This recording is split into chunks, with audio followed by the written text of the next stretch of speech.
Et donc la parole est à Pascal Maillard de l'Université de Strasbourg. Et donc, l'avant-poste. De la modernité. 5 propositions pour ne pas reproduire les défaites du passé. Wow. Bonsoir à toutes et à tous. J'insiste sur ce toutes, tous, sur ce collectif, sur ce nous que nous avons déjà énoncé plusieurs fois. Parce que nous sommes l'université. Dire « nous sommes l'université » implique que nous nous adressions à toute la communauté d'enseignement et de recherche, et non à une catégorie d'acteurs qui seraient les enseignants-chercheurs. Il importe de s'adresser à toutes et à tous, étudiants, précaires, doctorants, personnel administratif et technique, personnel des bibliothèques, enseignants de tout statut. Et en vous saluant, j'ai déjà défini la première proposition et la première condition d'une stratégie gagnante, se rassembler. Faire que tous ensemble ne soit pas seulement un mot d'ordre, un slogan, que nous ne soit pas qu'une utopie, mais une réalité effective et permanente, non seulement dans les luttes présentes, mais dans nos modalités d'exercice de nos métiers, de nos missions, et dans nos formes de vie qui impliquent bien sûr le fait d'être étudiante et étudiant aujourd'hui. Solidarité en particulier avec les BIATS et tous les précaires qui ont peut-être plus de difficultés que les autres catégories à se mobiliser, qui, paradoxalement, souffrent peut-être le plus des politiques qui nous accablent. Il s'agit alors de recréer des solidarités qui existaient, je m'en souviens, qui existaient encore probablement il y a 20, 25 ans, et surtout inventer de nouvelles solidarités entre tous les acteurs de l'enseignement supérieur et de la recherche. L'impératif de ce « nous » a une conséquence très directe sur mon propos. La définition de la stratégie sera commune ou ne sera pas. Et il ne revient pas à l'enseignant que je suis de la définir. D'un certain point de vue, ce sont les personnels et les étudiants, c'est-à-dire les acteurs des luttes, qui décident et qui font. Et ils n'ont jamais été aussi inventifs. Depuis une semaine, toutes les heures, sur les différentes listes de mobilisation auxquelles je suis abonné et auxquelles vous êtes certainement abonnés, c'est une idée qui germe. Il y a une idée par heure depuis là une semaine. C'est véritablement impressionnant. Et cette multiplicité joyeuse, on ne peut que s'en réjouir. Ma question ne consistera pas dans le fait de savoir comment l'organiser, la structurer pour la faire entrer dans le moule d'une stratégie commune. Je crois trop aux vertus et aux capacités d'auto-organisation des collectifs pour prendre ce chemin. Par contre, je veux bien essayer d'ouvrir quelques pistes avec vous, si vous le voulez bien, c'est-à-dire mettre en débat des propositions. Alors, elles peuvent tenir en 5 concepts. Pour chaque concept, je décline un diptyque, observation, proposition. Ces concepts sont les suivants: solidarité, système, cible, radicalité, exposition. La solidarité, je viens d'en parler un peu. L'université post-LRU a malmené les équipes, les collaborations et la collégialité universitaire par la généralisation de l'évaluation de la compétition et de la concurrence. Il en a résulté, on l'a dit, on le sait, un individualisme, une individualisation aussi, et un isolement des acteurs. Il est temps de renouer les contacts, et me semble-t-il de nous parler. Tout simplement, aller voir nos collègues BIATS et précaires, toquer aux portes et les ouvrir. Demander comment ça va aujourd'hui. Et dire aux collègues, à tous les collègues, ouvrez vos portes. Mot d'ordre, université, porte ouverte, en permanence.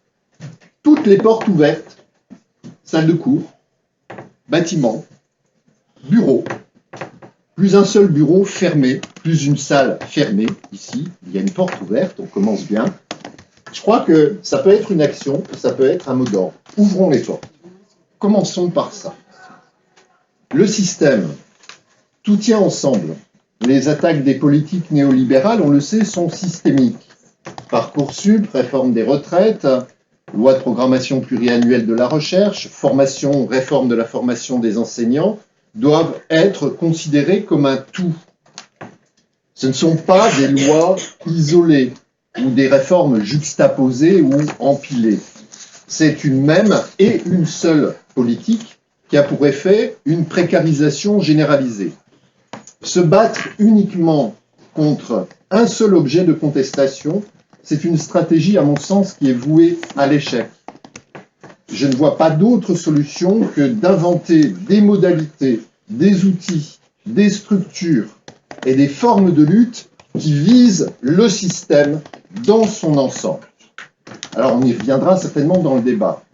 Il me semble qu'une coordination nationale des universités doit inventer un mode de fonctionnement inclusif et faire un travail qui est celui de la communauté universitaire, c'est-à-dire produire un savoir critique, orienté vers un acte de refondation de l'université.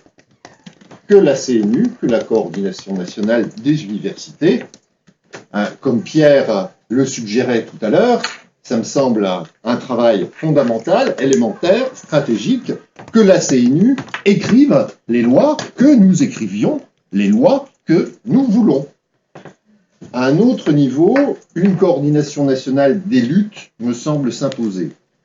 Ce que je retiens du mouvement de lutte contre les retraites jusqu'à maintenant, c'est la force de ce qui s'est construit et de ce qui s'est inventé et continue de s'inventer dans les interpros, où j'observe que les universitaires, malheureusement, sont assez peu présents. Il y en a, mais on n'est pas assez nombreux dans les interpros. Troisième concept, les cibles. Si nous sommes l'université, nous devons dire aussi et immédiatement que certains acteurs ont mis à mal l'université. On le sait, la confiscation et la destruction méthodique de la démocratie universitaire a commencé en 2007 avec la LRU. L'écrasante majorité des présidents en a été le bras armé. Cette destruction a été accomplie, il faut le dire, avec la participation active d'un grand nombre d'universitaires, par stratégie de conservation ou de conquête de positions de pouvoir, par servitude volontaire, par réflexe de survie aussi, dans cette jungle de la compétition aliénante, des appels à projets et de l'idéologie de l'excellence qui est devenue la négation même de l'idée d'université. Toute stratégie repose sur une identification claire des cibles. On commettrait certainement une grossière erreur à ne cibler que le gouvernement, le ministère et Macron. Des associations non représentatives, des lobbies financiers et industriels travaillent à privatiser méthodiquement l'université. La CPU, la CURIF et la LERU. Si nous sommes l'université, nous ne sommes pas moins légitimes que la CPU à la représenter. L'université, c'est nous, alors allons-y. Créons, recréons notre indépendance par un contre-pouvoir. Pourquoi ne pas créer l'équivalent d'une contre-CPU? J'ajoute une précision et un exemple. Concernant la LPPR, et selon une analyse forte que j'ai lue aujourd'hui et qui sera peut-être diffusée plus tard de Julien Gossat, bravo Julien, un collègue et camarade de l'Université de Strasbourg. Donc, selon Julien, tous les éléments existent déjà dans bien des universités pour appliquer les principales dispositions de la LPPR, de la loi. Les universités le feront sans la loi. Les outils sont prêts. En tout cas, à Strasbourg, au moins les 2/3 des outils sont prêts. D'où l'importance et l'urgence d'avoir une stratégie offensive en direction des présidents d'université. Un exemple concernant la réforme de la formation des enseignants. Bon, vous savez que Blanquer a réformé l'application de la réforme, a repoussé, a reporté l'application de la réforme d'1 an. La réforme est maintenue. Et certains acteurs, corps intermédiaires, réseaux ou lobbies, entendent profiter de cette latence pour négocier et améliorer la réforme. Il en va ainsi du RI. Alors, je ne sais pas si tout le monde connaît le RI ici. Alors, ce n'est pas le règlement intérieur, ce n'est pas les relations internationales, c'est le réseau des INSPE. Donc, les directeurs et directrices des INSPE. Et j'ai découvert dans un article d'une bonne revue syndicale qu'un représentant du RI utilisait l'argument suivant. Si on n'améliore pas cette réforme, celle qu'on aura sera encore pire. Cite. Hein? Cette logique est celle-là même des syndicats néolibéraux qui nous enterrent. La radicalité élémentaire est la suivante, le retrait inconditionnel sans négociation et la dénonciation des lobbies qui, comme le RI, n'ont pas plus de représentativité que la CPU. Quatrième concept, la radicalité. Le grand mouvement de protestation de 2009 a buté, vous le savez, vous vous en souvenez peut-être, sur 2 écueils. 2 écueils au moins, mais ce sont les principaux. Mettre en application le mot d'ordre de début février 2009, l'université s'arrête, et rendre effective la menace de la non-tenue des examens. En fin de mouvement, on a été incapable de mettre en œuvre ce qui aurait pu changer certaines données, sans en être sûr. Hein. Bon, les réserves éthiques de la majorité des collègues réticents à priver les étudiants de leur diplôme ou à retarder la délivrance du diplôme, on peut les comprendre, elles peuvent être entendues, ces résistances. Ce mode d'action peut aussi nous priver d'une double solidarité avec les étudiants, bien sûr, mais également avec les personnels administratifs. Question. Si l'on cherche à bloquer la machine universitaire, option 1, l'université s'arrête, qui est devenue une fabrique industrielle à la chaîne de diplômes. Diplômes qui sont démonétisés, très souvent, mais lucratifs. Diplômes light, mais inégalitaires. C'est des DU à l'appel à Strasbourg, on en a fabriqué des centaines à 1500, 1700 euros, et des masters à 7000 euros. Est-ce qu'un mot d'ordre de refus d'élaboration et de transmission des maquettes, couplé à un boycott des demandes d'accréditation, n'aurait pas une portée? Ça me semble être une piste intéressante. Outre la production des diplômes, il convient de cibler au moins 2 autres niveaux, toutes les structures, instances et responsabilités administratives dans les universités et plus largement dans les EPST. Le mot d'ordre qui circule déjà largement est le suivant, démission individuelle ou collective, engagement à démissionner ou démission immédiate et effective. 3e niveau, les instances d'évaluation. Christian en a parlé tout à l'heure. C'est bien évidemment un élément majeur. L'HCERS en priorité, mais ne pas oublier également les CAC restreints dans les universités, qui sont bien des instances d'évaluation. À partir du moment où on obtient la démission collective d'un certain nombre d'élus de conseils centraux, il faut aussi bloquer les CAC. La grève de la recherche, des publications et des revues est un levier essentiel pour atteindre l'objectif « l'université s'arrête ». Mais attention à une chose, c'est juste une petite observation, mettre l'université à l'arrêt effectif est encore plus long que de mettre à l'arrêt une raffinerie. Les effets réels des démissions collectives, même des conseils centraux, se calculent en semaines et en mois. Si bien que massifier les grèves et les démissions le plus vite possible devrait être une priorité, à concevoir aussi comme un moyen de pression politique d'autant plus efficace qu'il sera relayé par des actions de visibilité et de communication. D'où un 5e et dernier concept, l'exposition. nous sommes confrontés à une hyper-violence administrative, institutionnelle et étatique. Sa face la plus visible est la répression policière et judiciaire. Le néolibéralisme autoritaire de Macron a réprimé les gilets jaunes, laissant prendre aux chercheurs, soutien à Gilles qui est ici présent et qu'on entendra, aux pompiers, dans une violence inouïe. Vous avez vu les images, il faut les voir, il faut les revoir, aux fonctionnaires, aux syndicalistes, aux lycéens, aux journalistes, aux étudiants, etc., etc. Et il met en place des outils redoutables de surveillance généralisée de toute la population, y compris dans nos universités. Ce qui n'est pas encore évident aux yeux de toutes et tous, c'est qu'une autre violence, de basse visibilité mais de forte intensité, mine l'université. Alors je fais un bref détour. L'université Poste et les rues est devenue une entreprise, encore un peu publique, encore un peu. La LPPR parachèvera sa transformation en entreprise privée. L'entreprise, encore un peu publique, est devenue, comme France Télécom il y a 10 ans, une machine à broyer des vies et à fabriquer de la précarité et de la souffrance. Les suicides sont tus. On n'arrive pas à connaître le nombre de suicides ces dernières années dans les EPST, dans les universités.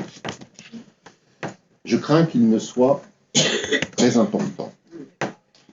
Partout, les CHSCT, les médecins de prévention, les psychologues du travail, et ces derniers Saint-Bernard de l'université que sont les syndicalistes eux-mêmes en situation de burn-out, sont les témoins impuissants de l'explosion de ce qu'on nomme improprement la souffrance au travail. Pression au travail, situation de harcèlement, sous-administration criante des scolarités et des services centraux, conditions matérielles de travail déplorables, en dehors parfois de toute règle de sécurité. Tout ceci fait le quotidien des salariés de l'université, avec des répercussions fortes sur la communauté étudiante, sur ce qu'on nomme les conditions d'études. Je crois que nous avons atteint et explosé depuis longtemps le seuil d'alerte. L'insupportable ne peut plus être tu. Face à cela, je pense que nous sommes confrontés à un défi. Mettre en œuvre un grand travail de dévoilement de la réalité. Faire un travail d'exposition. Mettre à nu la vérité. Je crois que nous avons un grand travail d'exposition à accomplir. Oser montrer. Oser dire. Sinon, on met en danger. Je le dis aujourd'hui avec une certaine gravité, des personnels sont en danger. Et je salue les personnels en souffrance de l'Université de Strasbourg que j'accompagne au quotidien. 30 heures de travail par semaine. Des coups de fil à 1h du matin. Des week-ends d'angoisse à craindre que tel personnel qu'on accompagne ne se suicide. Ce n'est plus supportable. Ce n'est plus admissible. Il faut faire quelque chose, collectivement. Donc, oser montrer, oser dire. Oser montrer les locaux dans lesquels nous travaillons. Oser donner la vérité des chiffres. Oser dénoncer les conflits d'intérêts qui sont à l'appel, et tous les membres des conseils d'administration en connaissent un certain nombre. Il faut avoir le courage. Il faut porter plainte, aller voir les procureurs. Il y a des irrégularités à l'appel. L'université et la recherche est devenue, je pèse mes mots, quelque chose comme une mafia. Et c'est pas beau. Que chacun et chacune, dépositaire d'une information d'intérêt public, devienne lanceur d'alerte. Mais que ce travail se fasse prioritairement, collectivement. Il faut nous protéger. Et surtout que l'université sorte de ses murs. Exposons dans les villes, dans les médias, sur les réseaux sociaux. Les universitaires sont producteurs de savoir, ils sont gardiens dans une certaine mesure d'une vérité, même si dans les épistémologies que je travaille, je crois davantage aux épistémologies des points de vue que celles de la vérité, mais nous sommes les gardiens de la vérité. Nous traquons cette vérité dans le quotidien. Les universitaires, les chercheurs débusquent les erreurs, les mensonges, procèdent à des rectifications. Question: pourquoi n'appliquent-ils pas ce qui les anime dans leurs recherches à ce qu'ils vivent, à ce qu'ils sont? Pour faire vivre l'université, c'est nous, je crois qu'on doit passer aujourd'hui par un grand travail d'exposition et dire au monde, l'université, c'est ça. Et pour ça, commençons à ouvrir les portes. Merci à vous.